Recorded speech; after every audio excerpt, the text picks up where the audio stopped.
మా అందరికీ నమస్కారం. మండు టెండలో ఎండని సైతం లెక్క చేయకుండా ఒకానొక సందర్భంలో రాయలసీమ గడ్డ మీద పసుపు చొక్కా వేసుకున్నాడని వాడిని బెదిరించి కేసులు పెట్టిన నేపథ్యం నుంచి ఈరోజు ధైర్యంగా పసుపు చొక్కా వేసుకొని, పసుపు టోపీ పెట్టుకొని, పసుపు జెండా పట్టుకొని సుదూర ప్రాంతాల నుంచి నా నాయకుడు వచ్చాడని చెప్పి ఈరోజు గడప గడ్డ మీదకి వచ్చిన ప్రతి ఒక్క కార్యకర్తకి కూడా పేరు పేరున శిరస్సు వంచి పాదాభివందనం చేసుకుంటూ, కడపలో మహానాడు జరగడం అంటే చాలామంది ఆశ్చర్యపోయారు. నేను చేసి చూపిస్తా, కడప అన్నది ఎవడప్ప సొత్తు కాదు, ఇది తెలుగుదేశం పార్టీ అడ్డా అని ఆల్రెడీ నిరూపించి ఉన్నారు. ఆ కడపలోని ఈ రోజు వరకు మనం మహానాడు జరపలే, ఇక్కడ జరుపుకుందామని చెప్పి గౌరవ ముఖ్యమంత్రి వర్యులు నారా చంద్రబాబు నాయుడు గారు, అదేవిధంగా మన జాతీయ ప్రధాన కార్యదర్శి మనందరి నాయకుడు లోకేష్ బాబు గారు కంకణం కట్టుకొని ఈరోజు ఈ కార్యక్రమానికి శ్రీకారం చుట్టారు. సాధారణంగా 5 ఎలక్షన్లు అయిన తర్వాత, ముఖ్యమంత్రి అయిన తర్వాత ఒక 5 సంవత్సరాల గురించి ఆలోచించి రాబోయే ఎలక్షన్ల గురించి ఆలోచించేవాడిని పొలిటికల్ లీడర్ అంటారు. అదే ఆంధ్రప్రదేశ్ రాష్ట్రం గురించి, భవిష్యత్తు గురించి 20 సంవత్సరాల తర్వాత ఏం జరగబోతుందో ఆలోచించే వాళ్ళని విజనరీ లీడర్ అంటారు. అదే విజనరీ లీడర్ మన ఎదురుగా కనిపిస్తున్న 6 అడుగుల మన చంద్రబాబు నాయుడు గారు మన తెలుగుదేశం పార్టీకి నిలువెత్తు రూపంగా ఈరోజు మనం భావించుకోవాలి. ఎందుకో చెప్తున్నా, 75 ఏళ్ళ వయసు, 40 ఏళ్ళ రాజకీయ చతురత, 40 ఏళ్ళ రాజకీయ అనుభవం, ఈ రెండు మేళవించుకొని సుమారుగా 2047కి 2047కి ఈ రాష్ట్రం ముందుండాలి. ప్రపంచంలోనే మొట్టమొదటి స్థానంలో ఆంధ్రప్రదేశ్ రాష్ట్రం ఉండాలి. మేము ఉన్నా లేకపోయినా మన బిడ్డల గురించి, మన భవిష్యత్తు తరాల గురించి ఆలోచించిన ఏకైక నాయకుడు ప్రపంచంలో ఎవరైనా ఉన్నారంటే మనం గర్వంగా కాలు రెగరేసుకొని చెప్పుకోవచ్చు, నా నాయకుడు ఉన్నాడు, చంద్రబాబు నాయుడు గారు ఉన్నారు అని.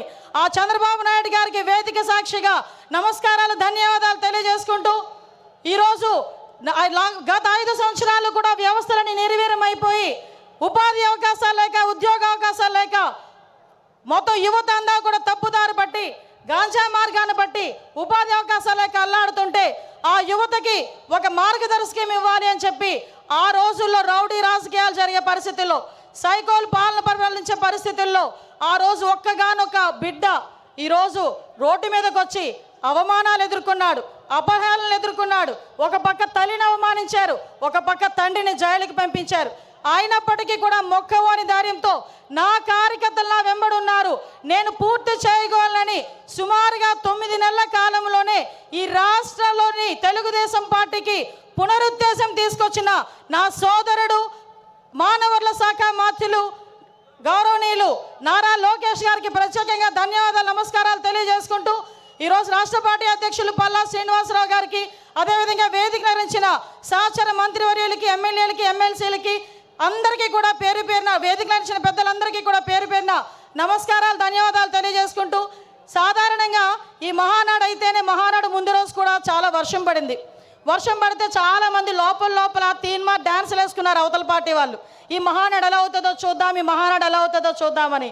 ఒక్కటి మాత్రం నిజం, ఆ మహానుభావుడు చంద్రబాబు నాయుడు గారి సంకల్ప బలం ముందు అన్నీది కూడా దిగదుడిపోయి, ప్రకృతి కూడా ఈరోజు మనకి సహకరించి 3 గంటల టైంలో ఇంత చల్లగా మనందరినీ కూడా ఇక్కడ ఆశీర్వదించిందంటే ప్రకృతి. ఈరోజు ఇది కూడా ఒక శుభ సూచకంగా దేవుని స్క్రిప్ట్ కింద భావించాల్సిన పరిస్థితి. గత 5 సంవత్సరాలు చూసాం, విధ్వంసంతో స్టార్ట్ అయింది, ప్రజావేదిక విధ్వంసంతో స్టార్ట్ అయింది, అనేక కేసులు పెట్టించుకున్నాం, అనేక రకాల జైళ్ళకి వెళ్ళాం, అభివృద్ధిలో శూన్యమైపోయింది, 20 సంవత్సరాలు వెనక్కి వెళ్ళింది. అభివృద్ధిలో ఎందుకు ముందుకు రాలేకపోయింది అంటే శాంతి భద్రతల మీద వాళ్ళకి పట్టు లేక, కనీసం వాళ్ళ భద్రత మీద వాళ్ళు కనీసం శ్రద్ధ చూపకపోవడం వల్ల ఈరోజు మళ్ళీ అదే శాంతి భద్రతల మీద, భద్రత మీద శ్రద్ధ చూపించారు. కాబట్టి మన నాయకుడి మీద నా నమ్మకంతో ఈరోజు అనేకమైన కంపెనీలు ఈరోజు వస్తున్నాయి.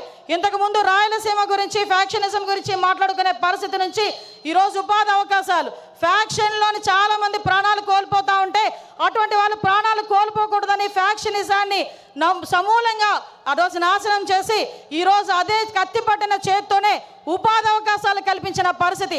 ఈరోజు రాయలసీమలో ఉన్న ప్రతి మహిళ కూడా ఇంట్లోని చంద్రబాబు నాయుడు గారు బొమ్మ పెట్టుకోవాలి. తీసుకోవాలి.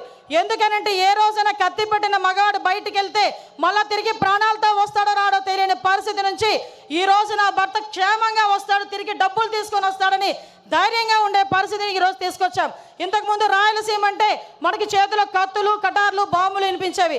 కానీ ఈరోజు రాయలసీమ అంటే ఒక కియా, రాయలసీమ అంటే ఒక శ్రీ సిటీ, రాయలసీమ అంటే ఒక హీరో కంపెనీ, ఇలాంటి కంపెనీలు అనేకం కనిపించే పరిస్థితి ఈరోజు మనందరికీ కూడా కనిపించే పరిస్థితి కనిపిస్తూ ఉంది. నేను ఒకటే చెప్తున్నా, నిన్న ఒకే ఒక విషయం చెప్పి ముగిస్తా. పెద్దలందరూ ఉన్నారు. నిన్న ఏదైతే మహానాడులో గౌరవ లోకేష్ గారు చేసిన 6 శాసనాలు, నిజంగా ఏదైతే చంద్రబాబు నాయుడు గారు కలలు కంటున్న 2047 స్వర్ణాంధ్రకి ఈరోజు కడప మహానాడు వేదికగా ఈ 6 శాసనాలు కూడా ప్రథమ భూమిక వహించబోతున్నాయి. ఇవే పునాది కాగబోతున్నాయి. ఈ కార్యకర్తలే అధినేత అని చెప్పిన పరిస్థితి ప్రపంచంలో ఏ పార్టీకి లేదు. ధైర్యంగా, గర్వంగా నేను తెలుగుదేశం పార్టీ కార్యకర్తనని చెప్పుకొని తిరిగే పరిస్థితులు ఈరోజు ఉన్నాయి. ఒకటే ఒక విషయం చెప్తున్నా. మొన్న రీసెంట్గా నేను ఒక ఫ్లైట్లో వస్తా ఉంటే ఒక పెద్ద మనిషి, ఒక వ్యాపారవేత్త నాకు కనిపించారు. ఏంటి సార్ ఎలా ఉంది సార్ అంటే, అమ్మ రక్షించారు మీరందరూ కూడా ఎన్డీఏ కూటమిని గెలిచి. ఎందుకంటే 2018లో నేను శంకుస్థాపన చేశా, 19లో నేను ఫ్యాక్టరీ పెట్టాలని వెళ్తే పార్ట్నర్షిప్ అడిగారమ్మా. అప్పటి నుంచి మూసుకొని కూర్చున్నా. మళ్ళా చంద్రబాబు నాయుడు గారు వచ్చిన తర్వాత ఫ్యాక్టరీ మళ్ళీ ఓపెన్ చేశారని చెప్పే పరిస్థితి. ఒకటే చెప్తున్నా సార్, మీరు ఏదైతే 6 శాసనాలు తీసుకున్నారో ఈ 6 శాసనాలు మంత్రులుగా ఉన్న మేము కానీ, ఎమ్మెల్యేలుగా ఉన్న స్టేజ్ మీద ఉన్న వాళ్ళు కానీ, కార్యకర్తలుగా ఉన్న వాళ్ళు ప్రతి ఒక్కరు కూడా గ్రామానికి వెళ్ళి చెప్పే బాధ్యత మేము తీసుకుంటాం. మీరు కలలుగన్న 2047 విజన్ ఏదైతే ఉందో ఆ విజన్ని పరిపూర్ణంగా ముందుకు తీసుకెళ్లే విధంగా, మరీ ముఖ్యంగా గుంట నక్కలు చేరకుండా ఉండే బాధ్యత కూడా కార్యకర్తలుగా మనందరం కూడా తీసుకోవాల్సిన బాధ్యత ఉంది. మళ్ళీ 5 సంవత్సరాల తర్వాత నేను వస్తా అని కలలుగనే వాళ్ళకి మొన్నటితోనే ఆఖరి రోజు పులి స్టాప్ పడే పరిస్థితి, మళ్ళీ ఇలాంటి గుంట నక్కలు మన దగ్గరికి చేరకుండా ఉండే పరిస్థితి కూడా మనం తెచ్చుకోవాలని మనస్ఫూర్తిగా కోరుకుంటూ, ఇప్పటి నుంచే 2029 ఎన్నికలకి కూడా ఇప్పటి నుంచే పని చేయాలని ప్రతి కార్యకర్తకి కూడా తెలియజేసుకుంటూ, ఈ మహావేదికగా మీ అందరికీ నాకు ఇక్కడ మాట్లాడే అవకాశం కలగజేసినందుకు ప్రత్యేకంగా గౌరవ ముఖ్యమంత్రి వర్యులకి, నారా చంద్రబాబు నాయుడు గారికి, లోకేష్ బాబు గారికి అందరికీ కూడా ధన్యవాదాలు, నమస్కారాలు తెలియజేసుకొని సెలవు తీసుకుంటున్నా. జై హింద్, జై తెలుగుదేశం. అనిత గారికి ధన్యవాదాలు. పోలీస్ అధికారులకు విజ్ఞప్తి, రోడ్డు మీద వచ్చేటువంటి తెలుగుదేశం పార్టీ కార్యకర్తల్ని అనుమతించాల్సిందిగా విజ్ఞప్తి చేస్తా ఉన్నాం. మీరు అక్కడి నుంచి వెనక్కి పంపుతున్నారని సమాచారం వచ్చింది. దయచేసి మీకు సవినయంగా విజ్ఞప్తి చేస్తా ఉన్నాం, కార్యకర్తల్ని ఇక్కడికి వదలాలని చెప్పి సందర్భంగా విజ్ఞప్తి చేస్తూ, కడప ఎమ్మెల్యే కడప శివంగి మాధవిరెడ్డి గారిని మాట్లాడవలసిందిగా విజ్ఞప్తి చేస్తాం.